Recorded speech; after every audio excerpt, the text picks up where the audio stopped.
Yes. Can I say one more thing? Yeah. I know we're only doing this every 2 months, but I've noticed that all three of you, this is the first time I noticed, have those bulby little microphones now.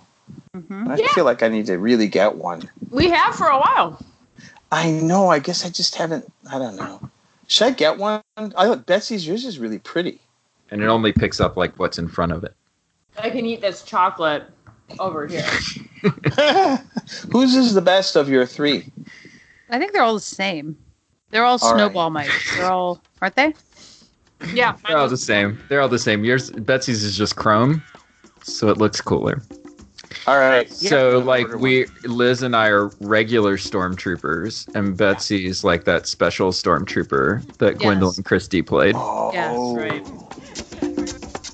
Please allow me to introduce myself.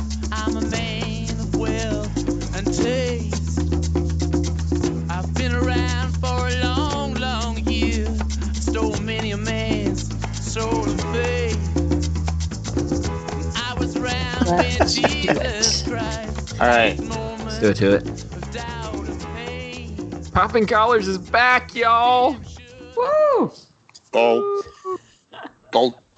Back in your ear canals with the goodness. My name's Greg. I'm coming to you from Florida, the nation's swamp. So far south that we've gone back north again. With us from the nation's capital, it's Betsy Gonzalez. Betsy, what's up? How are you doing? Not much. I'm doing all right, Greg. I'm preparing for the World Series. I'm very sorry that your Yankees just didn't seem to make the cut. Thank you so much for reminding me. No problem. Of the Yankees' failure. I thought you might have forgotten, so I wanted to make sure you remembered. With us from the nation's center, Omaha, Nebraska, it's Liz Easton. Hey, Liz, what's up? Hey, Greg. How are you? I'm good. Well, I'm hot off of Diocesan Convention, which was awesome as always. A great reunion of the diocese and a little, not going to lie, a little tiring. Do they move your convention around? Because Nebraska's a big state. It's a big state, and we move it every year. We go east, center, west, center, east, center, west, center. It's like you're doing a dance. Pretty much, yeah. Square dancing. Exactly. That's what I was going to say. It is like square dancing, but it was great. It was really fun. Finally, with us from the nation's best coast, Ricardo Avila. Hey. How's it going, Ricardo?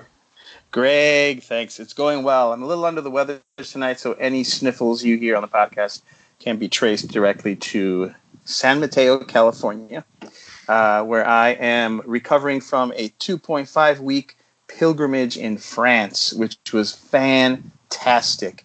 Nice. Travels with the Ricardo. That's right. Join me next time. Yeah, exactly. This month, we're talking about evil. It's October.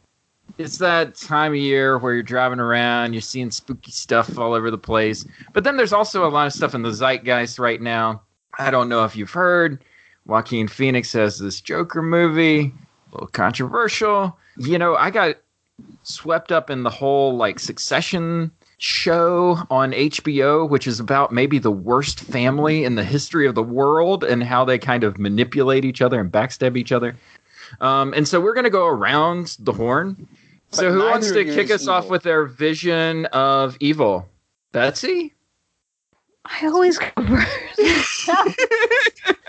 I see what's happening here. You don't have to go first. Liz can go first. Oh. Thanks, Ricardo. No, I can totally go first. You know what? I just saw Joker. I rolled up into my apartment, ran into my office, and here I am. I just watched Joker.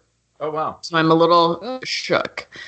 I haven't read a lot of criticism about it. I'll tell you, I think we mentioned this on a podcast recently. I saw the trailer for Joker, the full-length trailer when I was at a movie a couple months ago, and I could not tell what it was about. It was so dark and cinematic and kind of urban and gritty.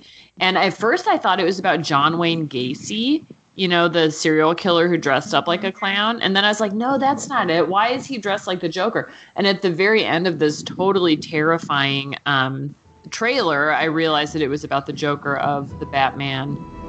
Arthur, I have some bad news for you.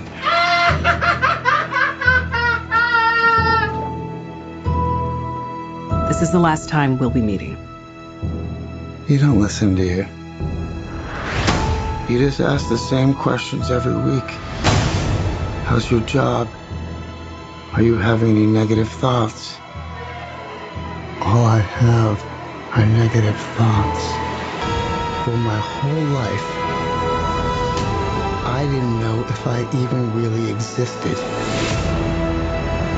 But I do. And people are starting to notice. You think this is funny? Is this a joke to you?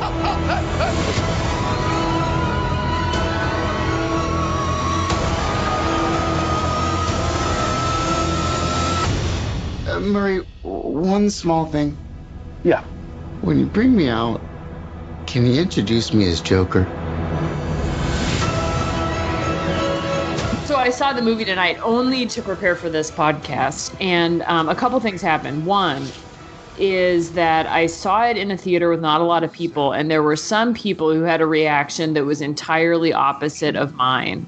So they cheered for Joker every time he did something bad and laughed out loud. That was, to be honest, very disturbing. And I couldn't tell if, am I not getting something about comics, or are they not getting something about evil, or both?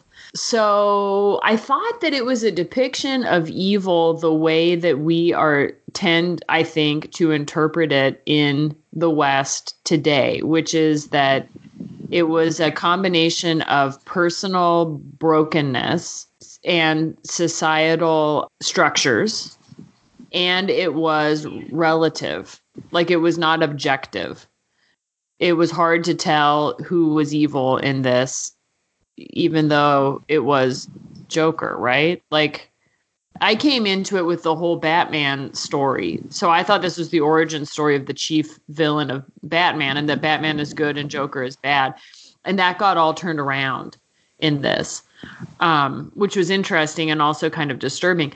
And someone asked me after I saw it, what did I think? And I said it was like a capitalist dream, because there's this whole storyline where Joker inspires a whole movement of disenfranchised and marginalized poor people in Gotham, basically, to sort of rise up against the Wayne family and other wealthy people in what seems to be a socioeconomically divided city. And what was disturbing about that was that we know that Joker is the bad guy, right? It felt to me and this is made by Warner Brothers, it felt to me like a very capitalist storyline about, the separation between rich and poor, any sort of community action that comes from that is villainous, because it's tied to the villain, right? He becomes a sort of folk hero at the end of the movie, even though he's the bad guy. Well, yeah, and from what I understand, he becomes the focus of this energy of uprising in the city, but has no sort of political stake in the fight at all. He's just an agent of chaos for the sake of chaos. Yeah. He says he doesn't, but what is disturbing, and I know that the family members of the people who were killed and injured in Aurora, in the mass shooting at the movie theater when The Dark Knight was being shown, wrote a letter to Warner Brothers, an open letter to Warner Brothers, saying, I'm not sure if you want to cast Joker as a sympathetic character. Mm-hmm. And I kept sort of returning to this when I was watching it, because he doesn't have a political motive, but he does inhabit the narrative that we've heard of all of the disenfranchised young men who become mass shooters. He has a bit of a manifesto, which he doesn't, it's not explicit, but he's a guy who has been discounted by society, and people laugh at him, and people don't see him, and they make fun of him, and he doesn't get to sleep with the women he wants to sleep with. And then he sort of breaks. And it's super disturbing. It took a very long time in the film, which is a long film, to get to the place where you thought you probably shouldn't be rooting for him. And like I said, the folks who were watching the movie in my theater, they never got to that place. Wow. Do you think that there's something attractive about this character? Because, like, I remember Jack Nicholson was pretty compelling. Mm-hmm. Like that 1989 Batman movie was mostly a Joker movie with some Batman kind of thrown in. And Heath Ledger won the Oscar for his, I mean, just kind of stood out. Like, was Joaquin Phoenix kind of magnetic on the same level? Like, was that... he was amazing. Like, he was amazing. It's an amazing performance. He's incredible. Physically, emotionally, it's incredible.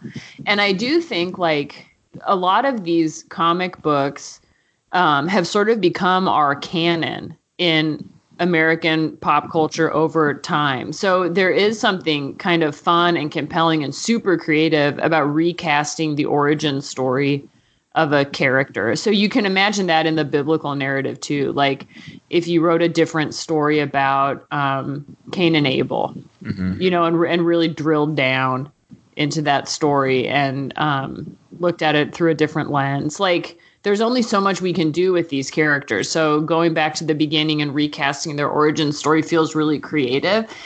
So that was cool. And I can understand why a filmmaker would want to do that. But at the same time, it's like they didn't take morality into consideration. And I don't know whether it's also just how much we've delved into the anti-hero at this point and where we've kind of gotten to with that. You know, I'll even watch it with kind of looking at some of the young people I work with and that how humor has changed and how you root on the chaos in a way that's, you know, you would typically think, you know, oh, well, let's just kind of push for stasis. But then it's like, no, let's just see where we can push this to and let's just keep going, you know? And I do think that it's true that as we get a bigger understanding of social history and mental health and all kinds of things, we lose an objective appreciation for evil if it exists objectively, which I do think it does. We sort of lose that appreciation and it becomes very watered down, and it felt a little bit dangerous to me. Now it's just a movie, but it did feel a little creepy. Just to piggyback on what Betsy was saying earlier too about like joke culture on the internet now, like what more perfect villain could you have as like Joker, where like none of it's for real, right? You know, don't take it so seriously. Like it's all a joke, right? Yeah. Even the most real things are just jokes. An icon for the modern day way that we talk to each other online. Right. Ricardo. Yeah. Evil I representation of evil. Yeah. I'm not going back to the 19th century. So I can tell you Jack that. The Ripper. It's not Jack the Ripper? No? Oh, sorry. That's Victorian. We could still hit that time. Good guess. No, you know, this is the one and only thing that came to mind, frankly. The portrayal of Lucifer in the Rolling Stones song "Sympathy for the Devil." Closing sequence of Interview with a Vampire, right? Yeah. Oh, there you go. I think it's an amazing song, lyrically and musically, and kind of I think it has a creepy power, and I will explain. So I performed this song with a friend on bass guitar and a friend on bongos and another friend on electric guitar at like a men's gathering thing. And everybody in the room got into it. They were like standing going, woo, woo, woo, woo. Because you got to. Woo, woo. But it had this kind of incantatory feel. And we got a standing ovation and people were roaring. There's like a power to the song. But I was home once alone. You know how sometimes, here's a confession. You can put it on the tape. I don't care. Sometimes you're home alone. You got the headphones on. Song comes on. You're in the mood. And you start like, you know, doing this and dancing. And I was singing it out loud and I was dancing and I kind of whipped myself up into a bit of a frenzy, like during the musical part. And then afterwards I was like, whoa, what happened there?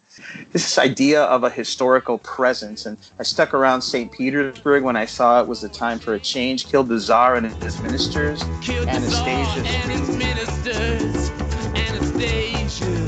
screamed in vain.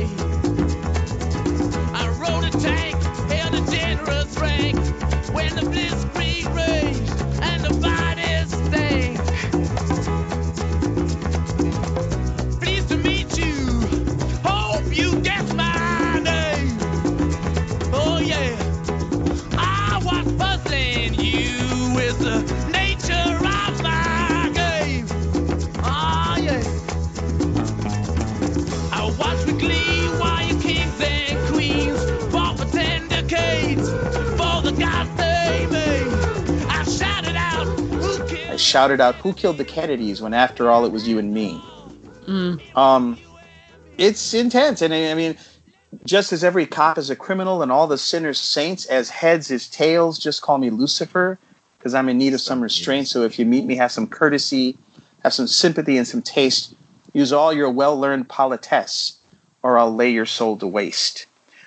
That's intense, and it's riveting. You know, I have been there throughout time. I have pushed people to do evil things, but you know, you're complicit in it as well. When after all it was you and me, and you'd better treat me with some respect, or you're going to be destroyed. And if you think about evil, and you know, all those movies and things that we see, there's a sort of healthy fear and respect you need to have for the killer or the malevolent force. You have to understand it to survive it. That idea of have a healthy respect for the evil that is within you and around you, or it can really get you. Mm-hmm. I think that's a message that applies. This game of time that we're all involved in, you know, it's just, it's just the worst, you know, but I'll be there when they come for you, just so you know, like that whole kind of like, I have an idea where all of this is going. And that in that song too, this overconfidence of knowledge, like I've been there at all the things, you know, there isn't a future casting, but it's like, just, I've been there at all the things. I see people giving into that fatalism sometimes where they just say, you know, it's all messed up. I don't care. Like, I'm just going to check out, you know? Mm-hmm. And I think that it's our jobs to kind of stand in that space and say, no, it does matter. Like, it does matter. It is all messed up though. But it does, you know, like we're in the prophets right now in my class. And so there it's really this, you know, I'm teaching Hosea today. And it's this, you know, that this is to that as this is to that, you know, God is to Hosea as the people are to Gomer, you know, this idea that this unfaithfulness that we will fall into as human beings. But the fact that God says, I even know that that's going to happen and I'm not going to leave you. I'm going to stay with you.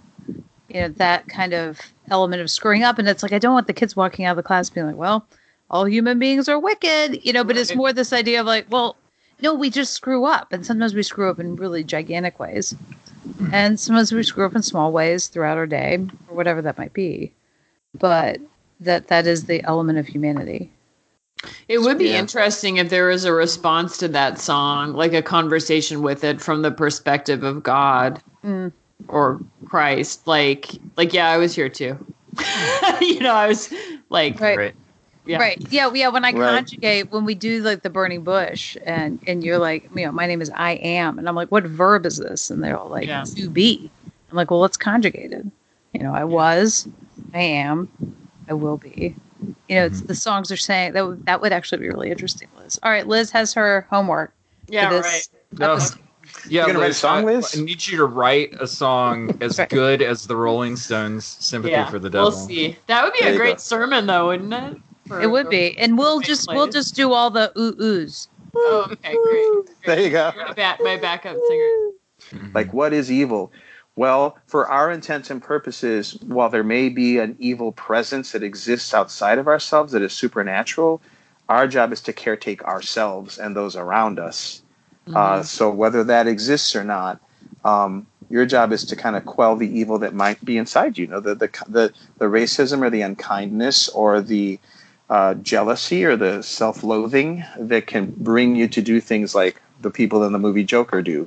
When I talk about the concepts of sin that come from the scripture, I talk about original sin and then I talk about universal sin.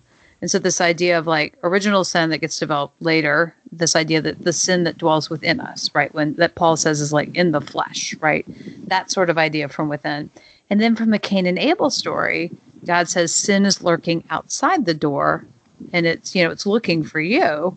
And that idea of something coming externally, and that human beings seem to kind of think about that in this duality. It's almost like being the carrier of a disease, you know, with original sin, and then being, you know, trying not to catch the virus that's going around with the other thing. And so you take care of your own spiritual home of yourself. You tend to that to kind of ward off either from within or from outside. But I think I'm more in the zone of that. It's the shadow side of us. There's the light and the shadow, and that kind of idea that we are both and all, and throw in some fear, throw in some power, throw in some whatever it's going to be, throw in you being exploited and then you not being exploited anymore. And how you react to that unleashes that in big and small ways. Yeah, I mean, I'm sure that there are people in the world who do villainous things knowing that they are doing heinous acts to other people. However, I think that the majority of people in this world do not see themselves as villains and do not see their actions as evil, even if they're interpreted as such by other people. Like, for instance, politically now, there are probably people that would say that there are things that are being done that are evil. And you could probably make an objective case for it. Kids being locked up in cages at the border and stuff. These sound like evil acts. But the people enacting these policies, I don't think they see themselves as evil. I don't think they see themselves as these great villains, right?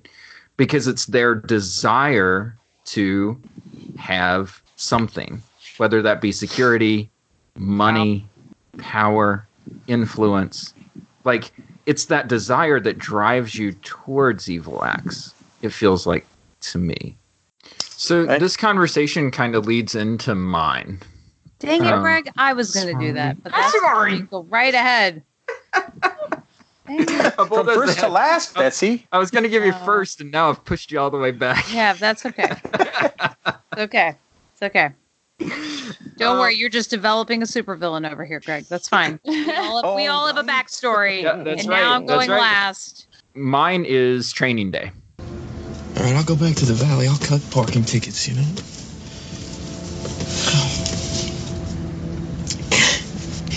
It can't be like this. It is this way, man. I'm sorry I exposed you to it, but it is. It's ugly, but it's necessary. I became a cop to put away drug dealers, the poisoners, the criminals, not to be one. You sound just like me. And I know what you're going through. I know what you're feeling. You're scared. I'm not scared. Yes, you are. You're terrified. Everybody goes through that the first time. I went through it. The sooner you can match what's in your head with what's going on in the real world, the better you're gonna feel. In this business, you gotta have a little dirt on you for anybody to trust you. And when all this is behind you, there's gonna be a whole other world that opens up for you. I walk a higher path, son. I can give you the keys to all the doors. What are you talking about? My guys are pretty good, but they're not leaders, they're clowns. You're a leader. You want my job, you got it. You want to lock up poisoners, this is the best place to do it. But you gotta just, take your time. You make detective, you play the game, you grow wise, and then you can change things. But you gotta change them from the inside, son.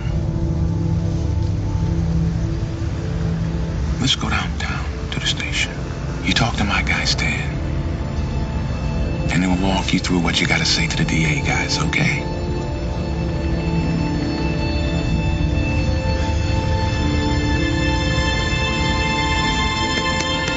What Training Day does, better than any movie that I've seen that's kind of looked at the anti-hero or the villain or whatever like that, is that it does this amazing job while you're watching the film of moving the line of acceptability just a little bit.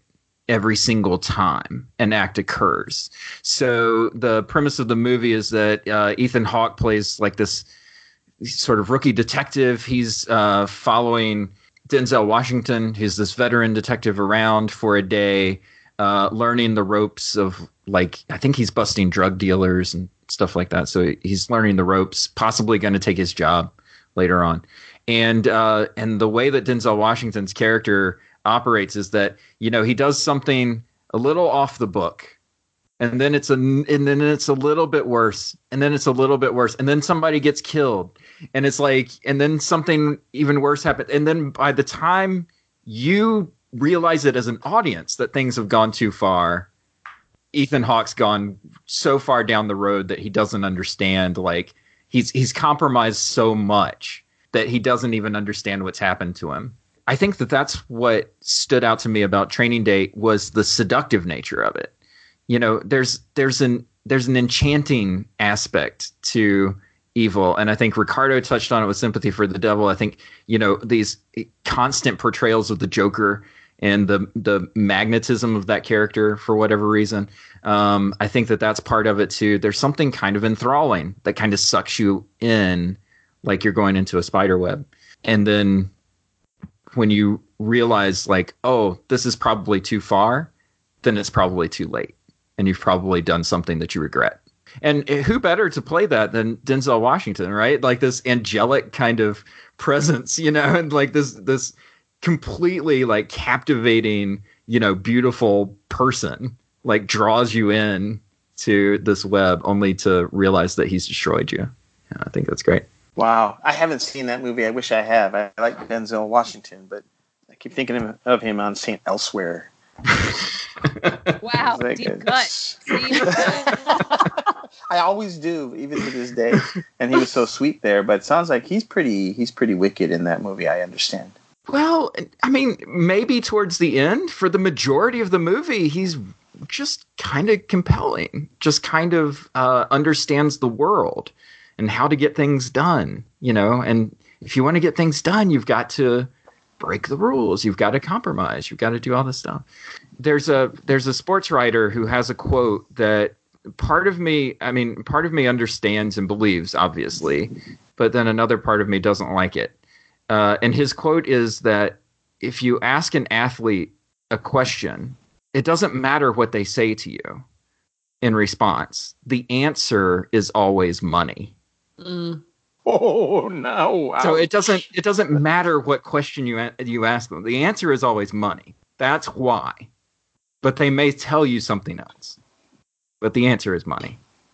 And you know, like, I can see how you get to that point where you're just like trying to help your family, trying to help your community, trying to help, and then the next thing you know, you're in a whole nother world. You're like waking up on Mars. I mean, I think that that's how you get to circumstances like LeBron James trying to argue for human rights abuses in China. It's like, the answer is money. Like, that's what it is. Yeah. Right? And it's just moving those little lines further and further and further until you're saying something that, how do you believe that? You know? I'm often struck by the gymnastics that people will go through to believe that a call is a call when it's something else. It's that element of enticing that you mentioned, Greg, that I think is often at play when it comes to discerning new ministries and sort of where you can best serve God. And I don't experience that in my ministry as evil, but I do experience it as like faithfulness and not. You know, so it would be too strong for me to say that that's sinful or evil, but it's not necessarily faithfulness. It's not a faithful kind of alignment with your thinking. And I guess I would say, I don't know that I do either, but I can see how it leads you down the path. That's right. Right? It's like you're taking steps now. Yeah. Like, you may not be at your destination, but you're walking. That's right. Yeah, because every decision that you make, I mean, I feel like that's the journey of the Christian life and has been my sort of shaping and forming as a Christian, you know, for my adulthood, is just those slow, like those moments again and again and again where you just return to God. Like you step a little bit out of the path and then you return, and you step out again and you return. And if you don't return, the stepping out goes farther and farther. All right, Betsy. What's All right. we have time for you now. I'm sorry. Wait, I'm sorry. No, I'm being told that. we're out of time. I'm feeling disregarded and not. I feel like I need to, develop a whole mythos around myself. Maybe I'm somebody like Charles Manson. Oh, you went with the Manson. I went with the Manson. Okay. I've had this class in high school where it was definitely, I feel like I might have talked about it on this podcast before, but it's one of those classes where it's like a teacher who is a pretty good teacher she was actually a really great teacher who taught at the high school for a long time. And it was like, hey, you want to make up a senior elective, whatever you want it to be? That sounds great. Go for it. So she did. It's called Advanced Philosophy in Human Behavior. Wow. And so we talked about these different philosophers and, Immanuel Kant, like all kinds of stuff like that. And then she also talked about a lot of the 1960s, Vietnam and cultural movements and, folkway violations and, trying to kind of test societal norms. There was a little sociology mixed in there, but you had to pick a book to read. And I don't remember what else was on the reading list, but I read Helter Skelter. And so, I'm a senior in high school, and I'd read this book at night in my, wooden sleigh bed with my Ralph Lauren comforter, small, Jack Russell Terrier in the bed. And every time I read it was a paperback, it would fly open to like this very tight shot of Charles Manson that was in the picture section in the middle. So it got to a point where I had to scotch tape the center of the book closed, the pictures to each other, because I just couldn't see the face. It was just so scary, right? And, whether Vincent Bugliosi, whether this is exaggeration or whatever, but just that idea, and maybe it kind of links some to maybe a little bit of all of your stories, that idea of someone that everything is going along fine. And or at least it's you draw people in because they feel helpless. You have also felt helpless and powerless in your life. So you conjure this person that you're going to be that draws these people to you, these lost people in the world who want to take care of you, and you're going to take care of them, and all these promises, and just kind of that building of the family. And I found that I've been drawn to different literature and different things over the course of time that have talked about that idea. It's probably also why I have an interest in cults as well. But like this when that thing switches from this being the absolute best place in the world for me, and people here who really understand me, to when it then becomes, but now I need you to prove it. Mm-hmm. And now I need you to show it. And it's probably some of the dangerous parts of religion that it's like, well, now, you really need to earn God's love as opposed to it's something that is, rained upon you consistently. That people like Manson and others, because was he a special character? Not really. I mean, I loved the portrayal of him on the most recent season of Mindhunters. I'm Special Agent Tench. This is Special Agent Ford. This isn't an interrogation, Mr. Manson. We know you didn't commit the Tate or LaBianca murders. What we're interested in is your relationship with your family and what bearing that relationship had on the crimes. Please. We'd like to hear from you in your own words about what happened. Do you mind if we record this?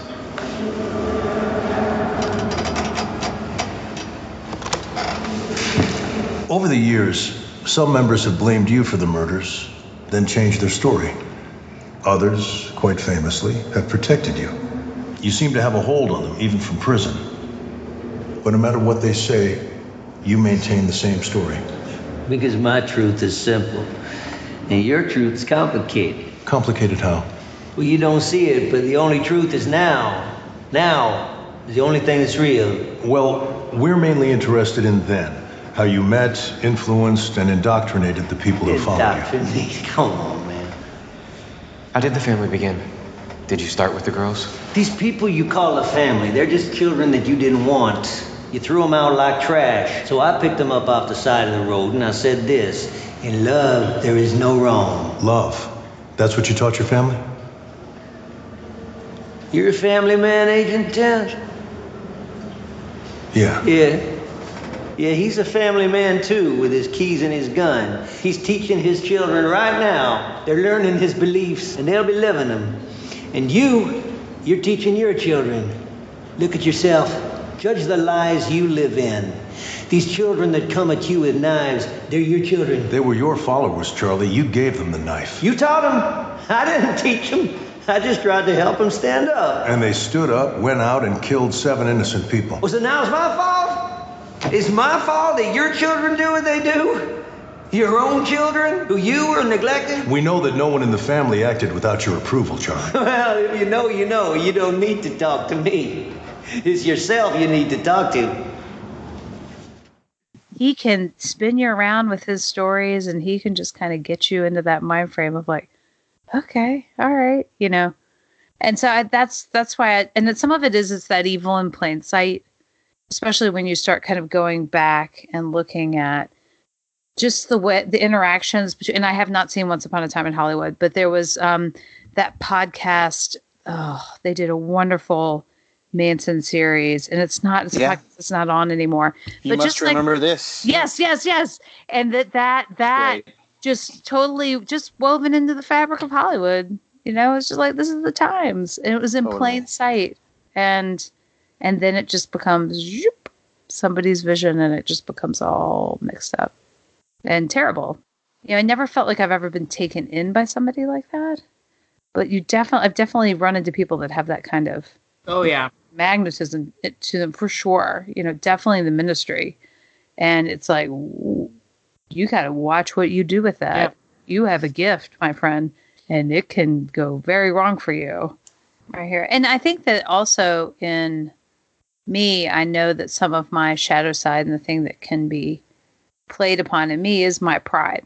Mm-hmm. And feeling like I'm doing a good job and wanting that to be real and needing affirmation. Yeah. And then we're the same, Betsy. Oh.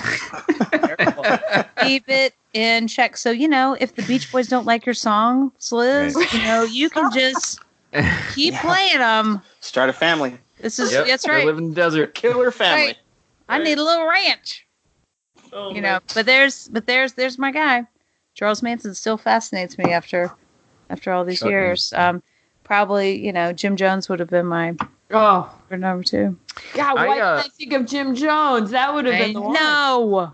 Oh, man. Because you're still steeping in the Joker, Liz. I am. I'm just fresh out of the Joker. I agree, though, Betsy. For years and years, and I don't know if this was like because I was a child of the 80s and he would constantly come up for like parole hearings and stuff like that. But like he was the boogeyman image for the longest time. Yeah. Right? For me, it like was him and the guy who was in that Hellraiser movie with the pinhead. I never watched Hellraiser, but if I had to dream of scary people, it's Charles Manson, the guy from Hellraiser, with the Pinhead. Pinhead. Yeah. Pinhead Manson. And he kept talking so seriously all the time with all these pins in his head. It was scary. Yeah, or funny. I don't know. Dude, what's up with There's got to be some good Pinhead memes out there. Guys, find them for us. All right. Well, thanks, guys, for going down this evil road with us. I mean, it's very dark and poorly lit with bad signage, Greg. But it's good to know that there are people out there working on the side of good, hoping to absolutely fight against the evil. And I think that that's most of us. And I think that it's good. Yeah. You can find our podcasts at poppingcollarspodcast.com. You can find us on social media, but I got to tell you, I'm probably not going to talk to you on there. You know, like us if you want to, but I got to tell you, the more I learn about Mark Zuckerberg, the more I think Jesse Eisenberg nailed that guy. Absolutely nailed that guy in social network. And we have a new podcast that Betsy and I have been working on called Going on 30, where we take a look back at movies that were nominated for Best Picture 30 years ago. We just released a new episode. I just posted it today on a movie called The Accidental Tourist. It's horrendous. I think it's a horror movie. I think it's a horror movie, Greg. It's a horror movie. The accidental horror movie. It may be the source of all evil. It might be. The Accidental Tourist. It could possibly be. So check that one out. Just type in Going on 30 in your podcast app and subscribe, and you'll find the show. And with that, that's Popping College for this time. Thank you, Betsy. Thank you, Liz. Thank you, Ricardo. And we'll talk to you next time. Keep those college pops. Have